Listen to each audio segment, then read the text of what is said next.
Okay, so the question of the day is, how do I strengthen being able to look at a chord and know like immediately what the fifth is or what the seventh is or what the third is?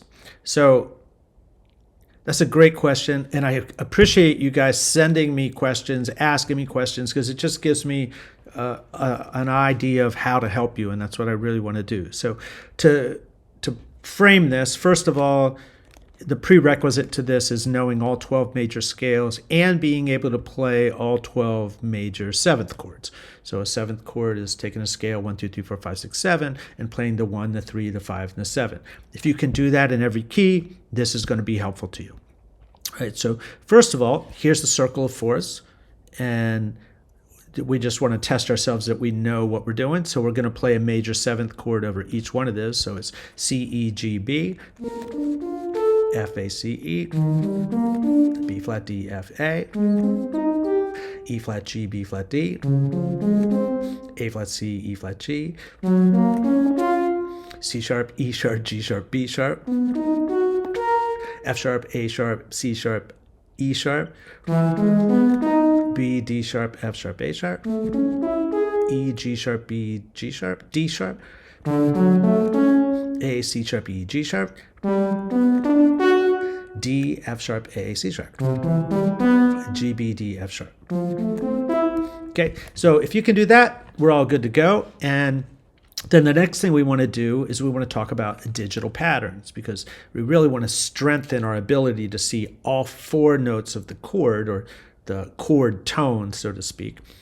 And so they're all equal. Eventually, it'd be great if all the scale tones were equal, so you could look at a C and be able to start on any note equally. But at the beginning, strengthening the chord tones is going to be good. So here are 6 digital patterns.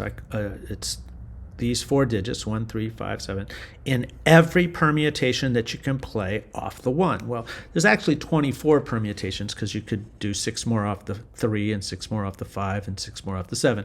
You can work that out on your own, but for this initial exercise, this is going to be plenty to do.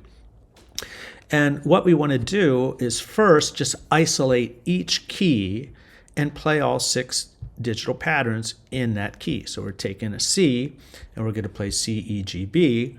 And then we're going to play 1, 3, 7, 5. So it's really good to think in numbers, because eventually those numbers will represent all 12 keys. It's sort of like, this whole thing is sort of like learning your times tables, because you can get super fast at them because they're always the same. So the third in the key of F is always going to be an A, and the seventh in the key of C sharp will always be a B sharp. It never changes. So you can get very quick at it. It doesn't really mean that you're super intelligent, it just means that you've drilled it a lot. So we're going to take the C chord and play all 6 of these permutations. So if you're new to this, I would absolutely spell it first. So you go C, E, G, B, C, E, B, C, E, B, G, C, G, E, B, C, G, B, E, C, B, E, G, C, B, G, E. Right? And you do that for every key. So I'll just do F. I'm not going to say it. I'm just going to play it.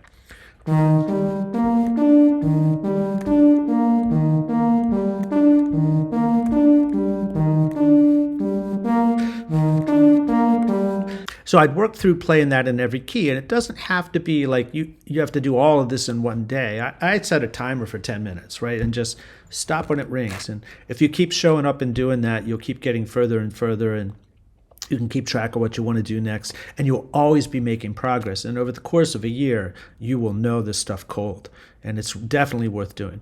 So that's the first thing I would do, is just do this group of 6 patterns in every key, right? Then the next one is you want to independently look at them. So let's just look at 1, 3, 7, 5. So we're going to play 1, 3, 7, 5 in every key, which is great because it makes us think and create the next key. The more times you can create every key in a practice session, especially in the novice and intermediate levels, the better it is, because it's how many times you think of the key. It doesn't matter. Like what we just did is we thought of the key of C once, and then we played 6 patterns. Well, that's only one repetition of thinking the key of C. But if we play 1, 3, 7, 5 in C, and then 1, 3, 7, 5 in F, and so on down, that's a lot tougher to do. So we're just going to slowly go through 1, 3, 7, 5 in every key. Here we go.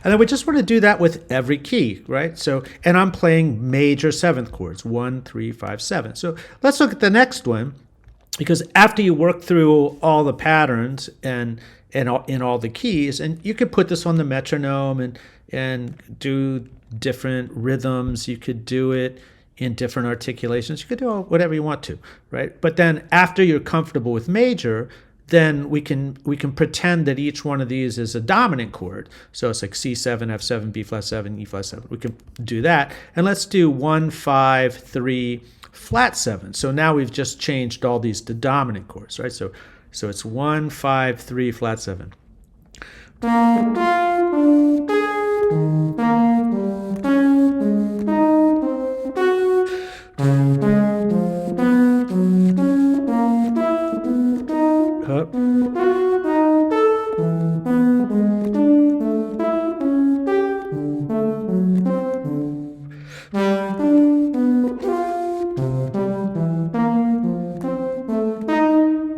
Right, and then then we can do minor. So let's see, what did we do? Let's do 1, 5, flat 7, flat 3, and it'll be minor. 1, 5, flat 7, 5, 3.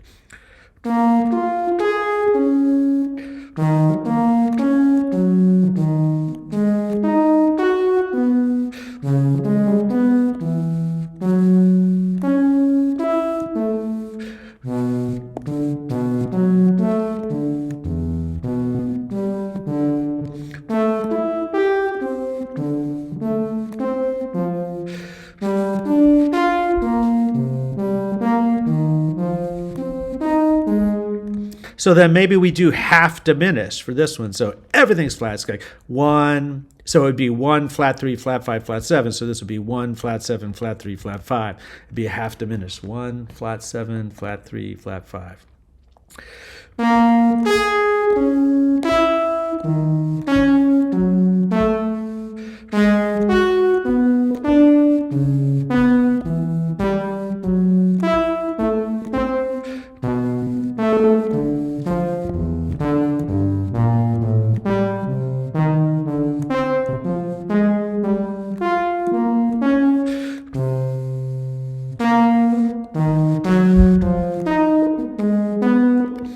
And then last, let's do diminished, right? So that would be a double flatted 7 or a 6. You could think of it as a 6. So it would be 1, 6, 1. So there'd be 1, flat 3, flat 5, double flatted 7. I'd probably think of a 6, right? And then let's do diminished, and it'll be 1, 7, 5, 3. So it's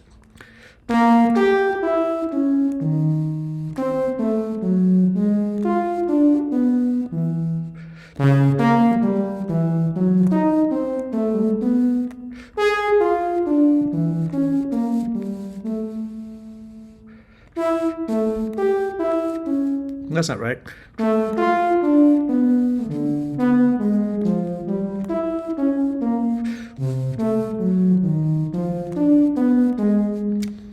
And man, that is such a good workout.